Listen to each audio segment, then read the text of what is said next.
Bienvenue au LESCO, le laboratoire ergonomie et sciences cognitives pour les transports de l'université Gustave Eiffel.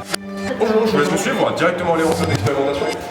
L'objectif principal de nos recherches est de comprendre l'humain et son activité en situation de déplacement pour permettre une mobilité sûre et adaptée à ses besoins. Les recherches du laboratoire s'articulent autour de deux axes.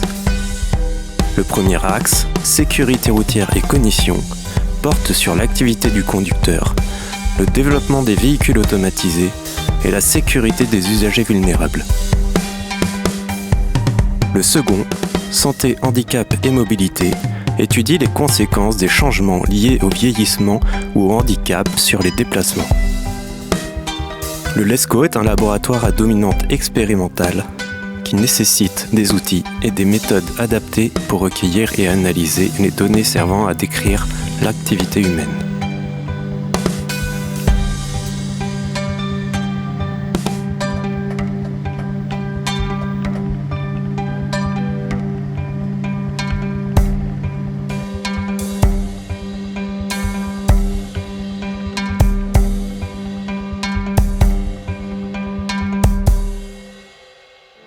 Simulateur automobile expérimental, SIMAX est l'un des simulateurs de conduite développés par le LESCO. La cabine de conduite est une Peugeot 308 instrumentée par nos équipes. Une carte électronique centralise les données des actions du conducteur, comme l'enfoncement des pédales, la rotation du volant ou la position du levier de vitesse. Cette carte électronique assure aussi le contrôle de l'affichage du tableau de bord.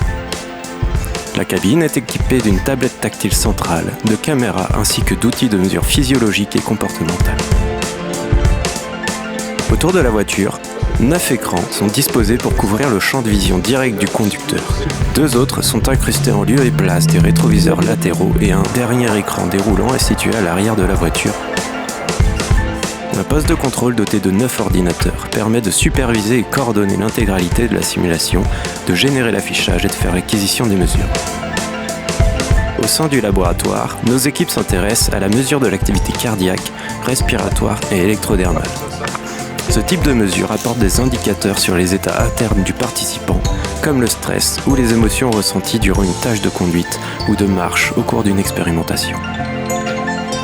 Le LESCO met aussi en œuvre des outils de mesure appelés oculomètres pour enregistrer les mouvements oculaires et le diamètre pupillaire des participants afin d'étudier leur stratégie visuelle.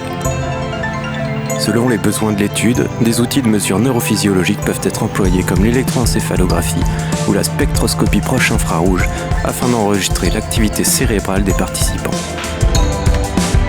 Ces mesures viennent compléter des données comportementales liées à l'activité de conduite et les données subjectives recueillies à l'aide de questionnaires. Des traitements statistiques sont appliqués aux indicateurs de sortie en fonction des hypothèses initialement formulées et font ressortir des résultats significatifs ou non. L'exploitation de ces données permet d'analyser les interactions entre les processus physiologiques et cérébraux impliqués dans les situations de mobilité.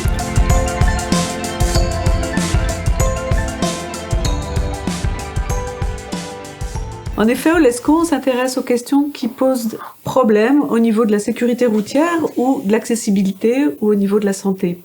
On se demande par exemple comment un conducteur gère sa conduite quand il est distrait, quand il est perdu dans ses pensées, ou encore quand un conducteur est en limite d'attention ou qu'il a ses capacités attentionnelles qui ont diminué dans le cas du vieillissement normal ou pathologique. On s'intéresse aussi aux situations qui posent problème du point de vue de la complexité de la situation routière, quand il y a par exemple beaucoup d'usagers à gérer, en particulier des cyclistes ou des trottinettistes sur la route.